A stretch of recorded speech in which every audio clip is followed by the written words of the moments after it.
and you're punching continuously like this. Oh, well, hold on. Top 10 Wing Chun techniques. Now, I'm Sifu John Kogan. This is my son Noah, my top student, and I'm a Wing Chun master and meditation coach. I've been training Wing Chun since 2000, so about 25 years now, and you're here at my academy in Willoughby. We're going to take you through the top 10 Wing Chun techniques, and Noah suggested we start from 1 or 10. Which one? Start from 10. So we're going to go from 10 and work our way backwards. So, number 10 is the Fook Sao, which translates to subduing hand. This is more of a defensive movement. So it's this, you might see, if you've seen the Ip Man movies or you're familiar with Wing Chun, you'll see the hand comes forward in a hook type shape, and this is called the Fook Sao. Now, if Noah does the Fook Sao movement, the specialty of this movement is that maybe face that way, is that the elbow arcs into the center. Because of that arcing elbow into the center, it creates a structure where incoming pressure on the inside of Noah's arm can be absorbed up through his humerus, through his arm, and into his spine and stance. So it's a movement which goes from here through to here. Now, it's not really offensive. I mean, some people do say they like to hit with their wrist, or I don't like to. I like to punch or open palm or eye strike, right? But this is more of a defensive movement. So if I'm coming through to punch Noah and it catches it, yeah, so he gets his arm in the way, the Fook Sao is a way to hook and control my limb, but also to flow into other movements. So if I've got a lot of power coming through, he might change this into a Wu Sao, or if it's not much power, he could change it into a strike. So it's more of a kind of transitionary defensive movement. So that's number 10.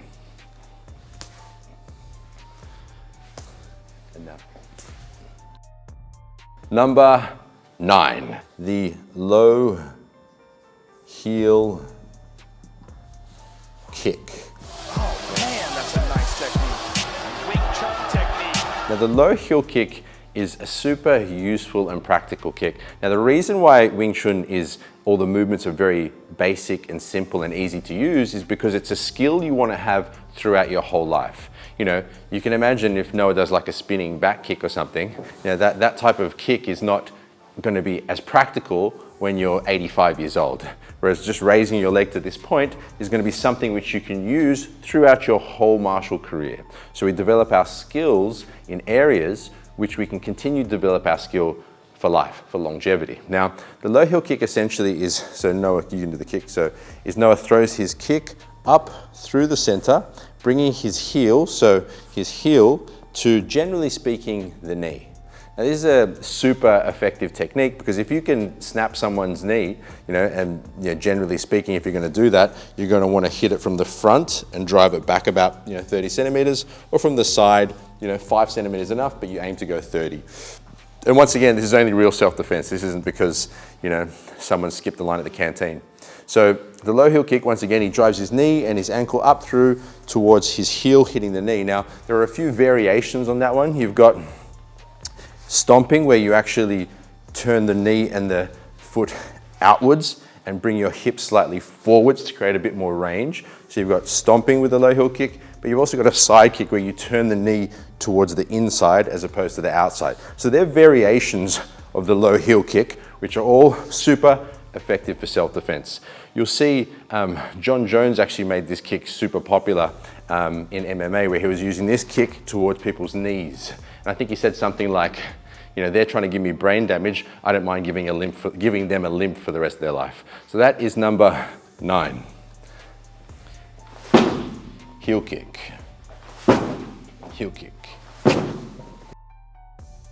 Number 8, the Pak Sao. Pak Sao means parrying hand. So in the Sil Lim Tao form, in the first form, you do this movement. So that's the whole range of the Pak Sao. Now, Pak Sao, generally speaking, is used defensively. So if Noah's defending, he's the Wing Chun guy, I'm throwing a punch towards him, he can use his Pak Sao to essentially block or parry my incoming strike. Now, for example, Pak. You've probably seen this even used in boxing. You don't have to parry all the way across. In our system, generally speaking, you parry just enough. So Noah's already caught and stopped the punch. He doesn't need to parry all the way across because that would open him up to counterattacks. So he pucks out just enough, but then from here he can follow on with attacks. Whether it's punching with the other hand or even with the same hand as well. So if Noah throws a punch towards me, I can use the same hand to puck out and strike. So now that's the defensive side, but there's a cheeky offensive side which not many people talk about, which is when in close, using the puck out to the side of the head.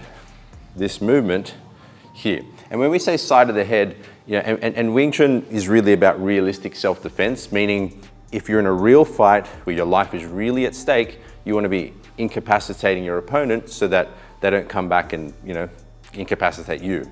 So the puck sao would be used to the eardrum if you're in close and coming from the side. So you'd aim to put the center of your palm, like the eye of your palm, over the actual closing point of the ear. So you can do it to yourself now and you'll feel there's like a cupping, like you're stopping the airflow. If you hit that hard enough and precisely enough, you can bust someone's eardrum and they'll lose balance, and that will give you time to go home and have pasta with your family. So that is number 8. Yeah, number 8. Puck sao. Good. And that would be here. Also can be used defensively. Boom. Puck sao.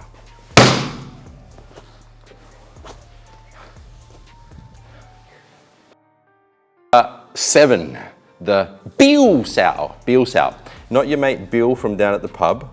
Bill sao. Now finger as a strike. This was actually Bruce Lee's favorite leading move. He really enjoyed the lead finger jab, which is taken from Wing Chun obviously because there's a whole form dedicated to strengthening your structure to be able to strike with your fingers. Listen, the finger jab is the most effective attack. Now, with this one, you do want to be very precise. If you're going to throw a finger strike, you don't want to miss and break your own fingers on someone's skull. So, and generally speaking, there's 2 main targets you'll use the bill sao for, the eyes, and you can use anywhere, I don't mind, anywhere from the top 3 fingers here, that's fine, keeping a robust, precise structure to the eye or to the soft part of the throat, Now, the advantage of the bill sao is that you have more range as opposed to a punch or a palm. See, this is the furthest range with the arm that I'm going to be able to have, is the bill sao. Now that's an obvious strike to the eyes. Now, a side note for all of the actual Wing Chun techniques is that they can operate as offensive and defensive weapons. So for example, there's the obvious offense of the strike to the eye or to the throat and just driving it in as hard as you can. But it can also be used defensively. So if Noah's throwing some type of strike towards me, I use the bill sao to defend and attack simultaneously. So you've got defensive and offensive capacity in it as well. Okay, so that's the bill sao number 7.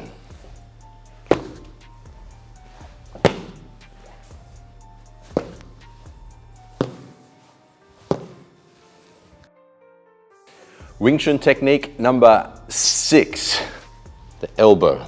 The Wing Chun elbows. Now, in the 3rd form we practice elbow strikes. You can pick it up in the other forms as well with different movements that you're doing.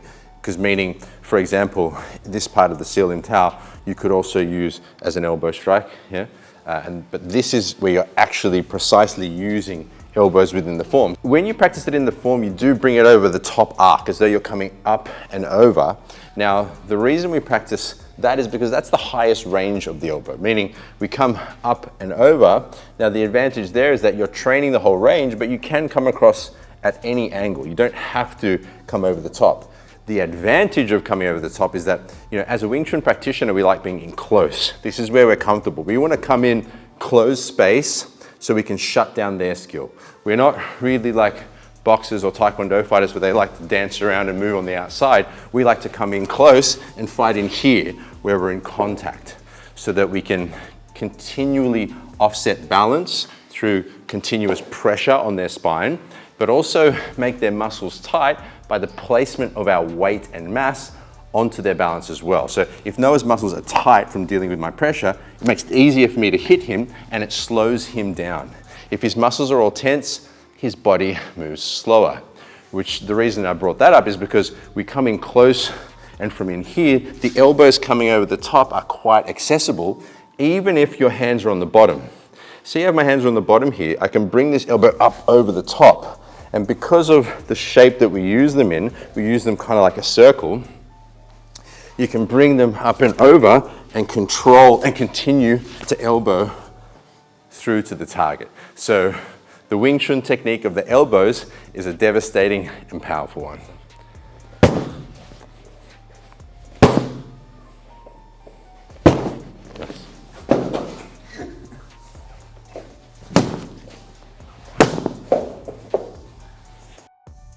Number 5 is the snap kick. The snap kick's a pretty brutal, pretty standard kick. It's very similar to the heel kick in the motion and movement of the thigh and the calf and the lower leg. So you see it's pretty much exactly the same, except I'm now pointing my toes. Now the reason to point your toes is because this is when you see an opening up through the center. So whether they've got a front stance which is open and you can drive it straight up through, or whether they've got a side stance and you can come to an angle to drive it up through as well, you're essentially thinking of driving your shin and your ankle up through to their throat. So you're trying to send their nutsack right up into their brain, right? Now, that's an obvious, powerful self-defense tool because any man who has been kicked or even flicked in the nuts knows the amount of pain that will occur due to that type of attack. Definitely incapacitating an opponent. So snap kick's pretty simple. Same as the low heel kicks, at the different context is that you're pointing your toes and using the shin and the top of the ankle as the point of contact, as opposed to the heel, where you're trying to more so break the knee. You could still use the heel kick to go to the groin, but you just have to be a bit, you know, you can just point it like, one dude in Hong Kong said to me, you know, you can do a heel kick and just think of driving your toes up their ass, you know, as a way to kind of help thinking of it. But it's just as, I think it's a bit more practical to practice with the toes pointed as well, for the sake of practicing it on targets too. So for example, if I was doing a snap kick, good. Yeah, so copying that to the nutsack isn't going to tickle. And that was number 5.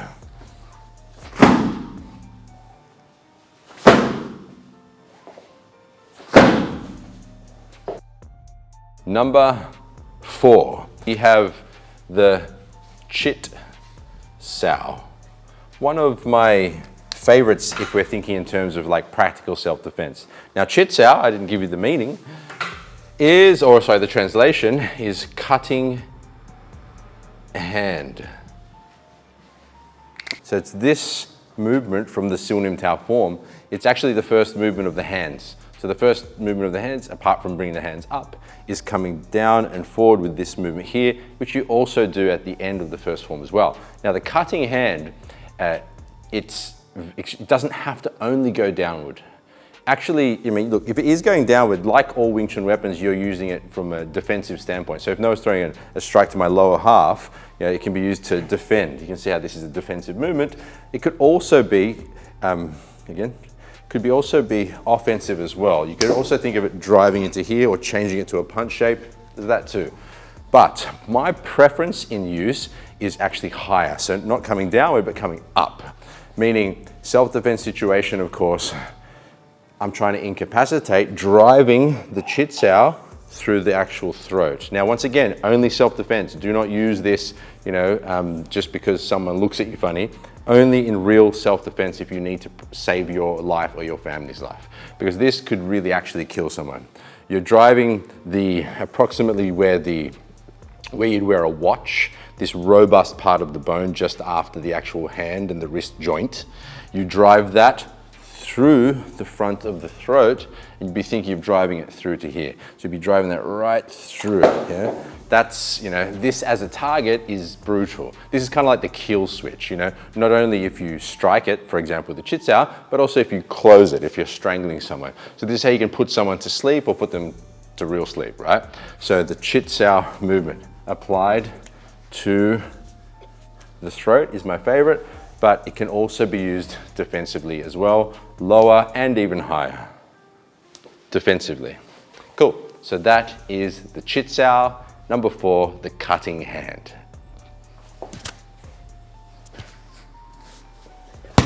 Good. Wing Chun technique number 3, the Tan Sao. So, Tan Sao translates to either lay flat hand or spreading hand. Lay flat hand or spreading hand, similar.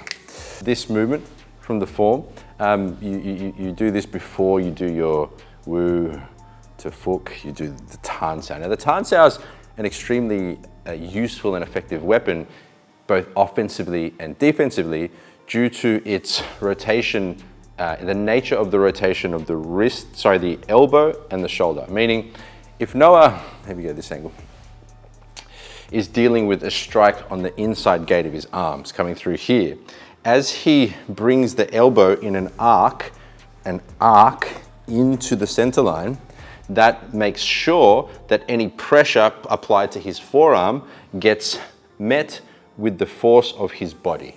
His body supports the arm as long as he has his stance and his state on. You can look at other videos on stance and state to learn more about that. But as I make pressure, as I go to strike him here, this inward arc of the Tan Sao draws pressure up through the arm into his stance to stop me from being able to hit him. Now this rotation of the forearm drives my hand off the center, giving him the center. Now, similar to a Bill Sao, you could use it like a finger strike to perhaps the throat or the eye. However, especially for beginners, you're better off using it as a punch, as a Tan Sao punch, meaning, yes, it's defensive, you can use it defensively, yeah? Defensively as Tan Saos is one of the ways we practice it, just through cross punching. But also offensively, it can be used straight as an eye strike, or just as a punch as well, so a Tan Sao punch. Now, the really cool thing about the Tan Sao as a punch is that it's very powerful at crushing through the outside of someone's guard. Because of this turn of the shoulder and this turn of the forearm, it makes it very easy for Noah to drive my arm, see how he's driven it out of the way. When you're dealing with that kind of pressure, see, I'll hold quite strong. If I hold quite strong here, you'll see how it's very easy for Noah to just hit right through, whilst, and the advantage there is that he's doing it whilst maintaining a level of contact to me, making it more harder for me to hit with this arm, because he's coming through, contacting, driving my arm off the center and hitting simultaneously. And if done right, it's actually not very pleasant for the person dealing with it, because you're getting a strong pressure on the arm. Yeah? Bang. Yeah. Go. Bang. So the Tan Sao movement technique number 3. It can be used offensively and defensively. Nice. Nice.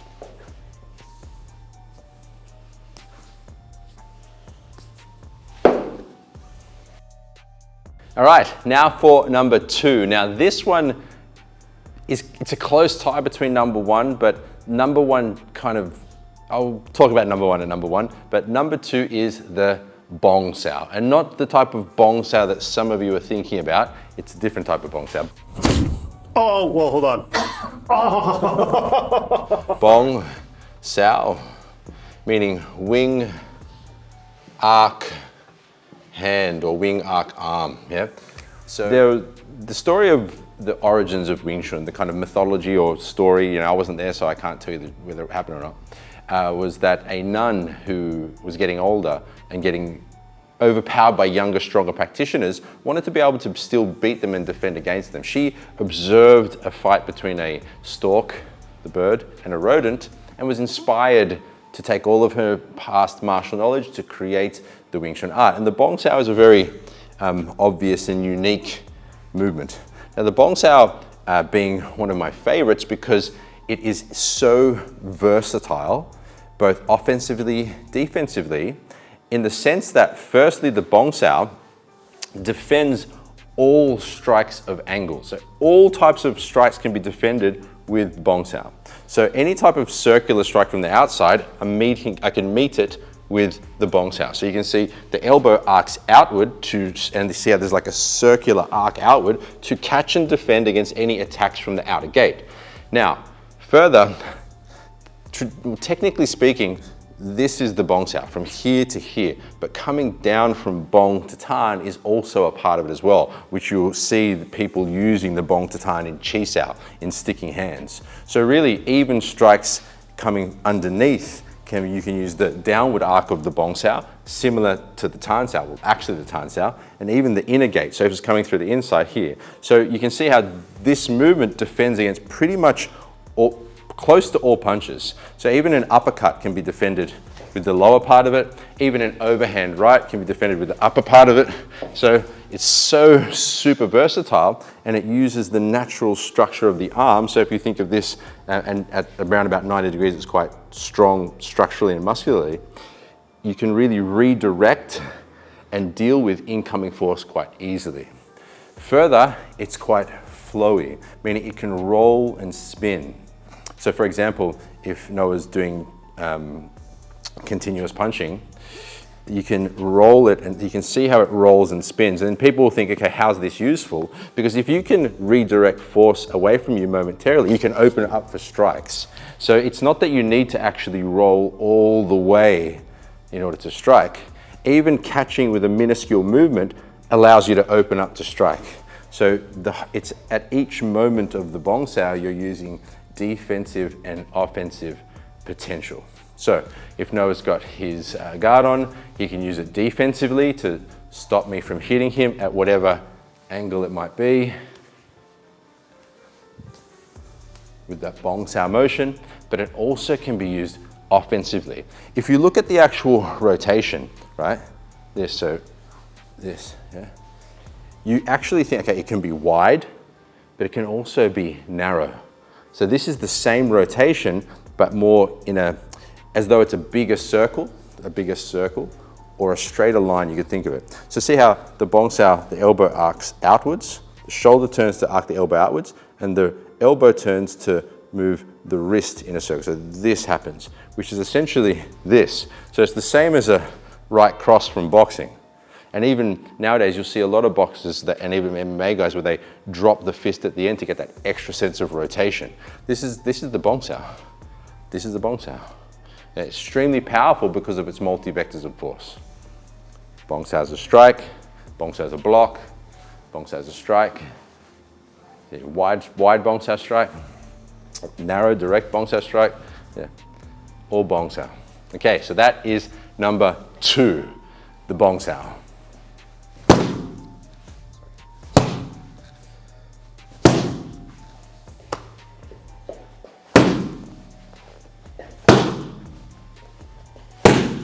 Whoa, some power in that. Yeah. Cool.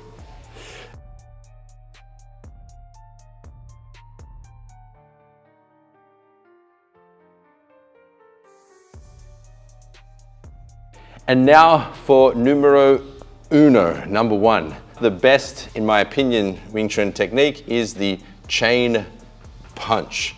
And you're punching continuously like this.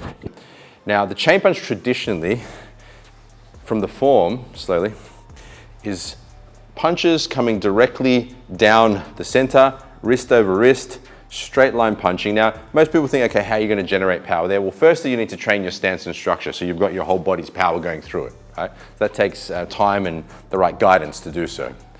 The direct nature of these center line strikes allows you to punch quicker, firstly, so Noah can just continue to punch quicker in this fashion.